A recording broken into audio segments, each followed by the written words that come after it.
So today our topic is parasitic dysentery. Let's start our topic. Okay, so we are studying the GI infections, and in that dysentery, and the dysentery which is caused by the amoeba is known as AnanthNarayan histolytica is known as amoebic dysentery. So what is amoeba? Amoeba क्या है? एक single celled protozoa है. वो अमीबोजोआ phylum से belong करते हैं.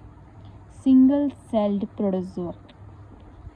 आप जानते हैं कि amoeba is a prokaryote which are single celled, और वो क्या करते हैं? सूडोपोडिया के थ्रू फैगोसाइट्स ऐसे सूडोपोडियाज बनाते हैं and they just engulf the foreign particle in them. Okay, amoeba can be classified based on their habitat, and they are having pseudopods like this, and they can crawl and they are motile with the help of the pseudopodia. Okay, so let's start with the amoebic dysentery. So this is a case of amoebic dysentery which is given above, or that is caused by AnanthNarayan histolytica. Okay, so what is epidemiology? So amoeba residing in the large intestine cause infections. जो large intestine है उसमें अमीबा reside करेगा, मतलब due to any diet के through हम अंदर लेंगे and it will go into the large intestine और वहाँ वो रिसाइड करेंगे and they will cause infections. वो माइल्ड भी हो सकता है and it can be life threatening also, which is the liver abscess. Okay, what is abscess? You know na, that is excessive pus formation and that forms an abscess, which is a very severe condition.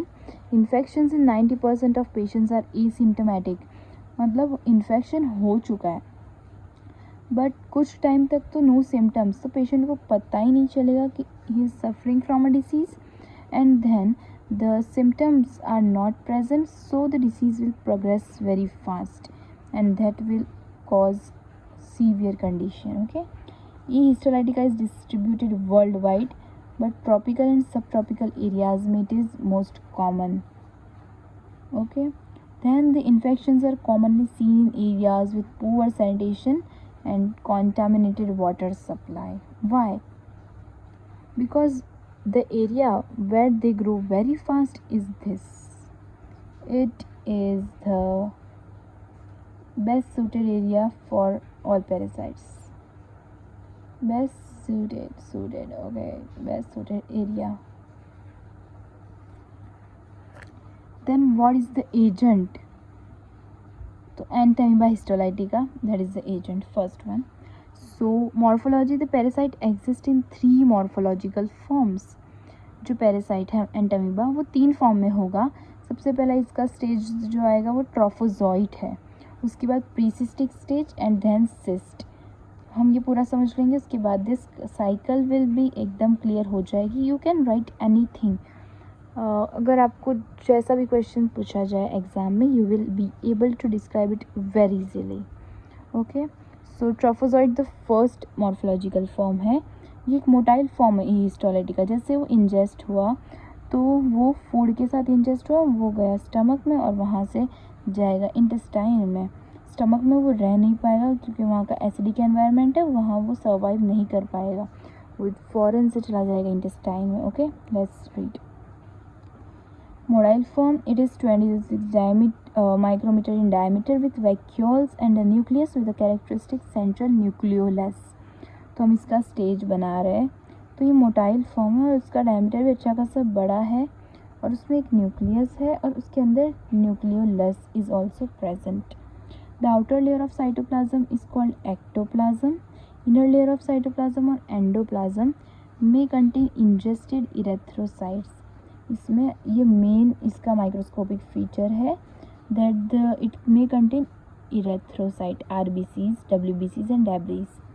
The ectoplasm projects forward as pseudopodia which act as an organ of locomotion. तो entamoeba क्या करेगा? ये है हमारा trophozoite stage. इसमें ingested RBC भी हो सकते हैं, WBC and leucocyte. Okay, means leucocyte only, WBC. और सूडोपोडिया के through it will have a crawling action. जैसे यहाँ पर वो है, अब वो क्रॉल करेगा like this with the help of its pseudopodia and it will move locomotion उसका जो ऑर्गन है that is pseudopodia. Okay, first stage is clear. The second stage is pre-cystic stage. These are the smaller than trophozoites and are uninucleate and oval with blunt pseudopodia. These are uninucleate, mainly this is important. उसके बाद पहला trophozoite हो गया, then pre-cystic stage, then cyst. So cysts are small round structures. The cysts develop from uninucleate structures into those with 1 to 4 nuclei. So by mitotic division, this is the pre-cystic stage having 1 nuclei.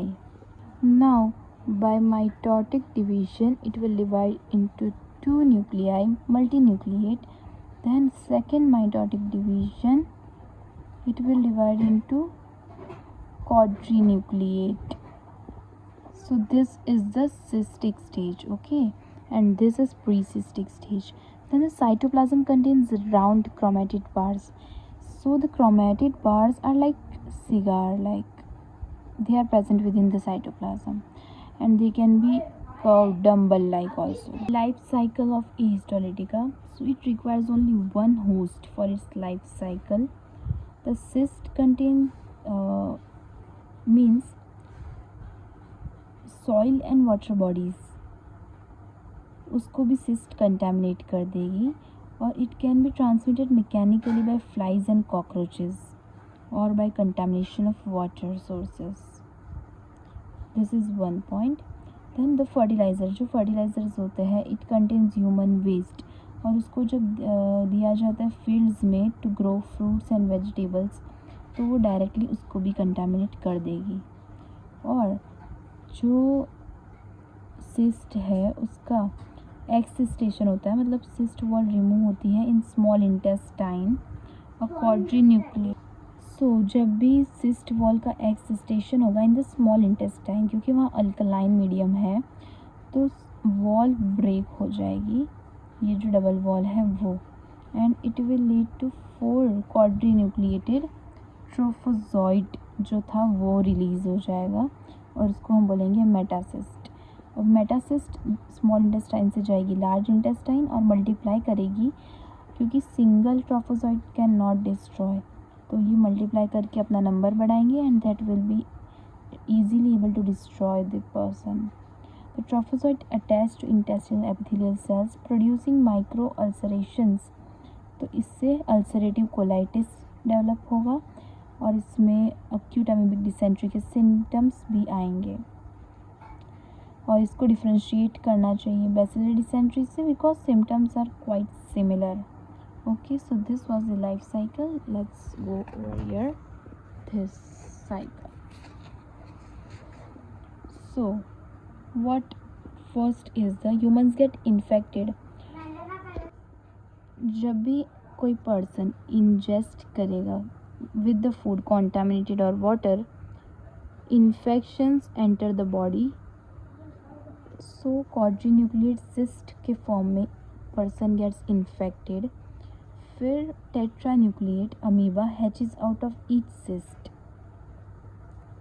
हर एक cyst से 4 nucleated amoeba hatches out करता है in the caecum और ileum, and it will produce 8 metacystic trophozoite, means double the number by mitotic binary fission it will produce this. Okay, as we saw. Then ancestation happens in the intestine. So metacystic trophozoite lodge in submucosa and multiply by binary fission. Then they may invade the intestinal mucosa to reach extraintestinal sites. So amoebic dysentery की complications में extraintestinal dysentery and infections also happen. For example, that liver abscess also, liver abscess, then lungs pleuritis and all that happens. Encystment occurs in large intestine and quadrinucleate cysts are passed in feces. So freshly passed stools है, we can get the trophozoites present in it. So the freshly passed stools are investigated and suggested that the stools which are freshly passed must be given in the laboratory for further investigations. Okay, so that's all for today. In the next we will do this pathogenesis of the E. histolytica. Thank you.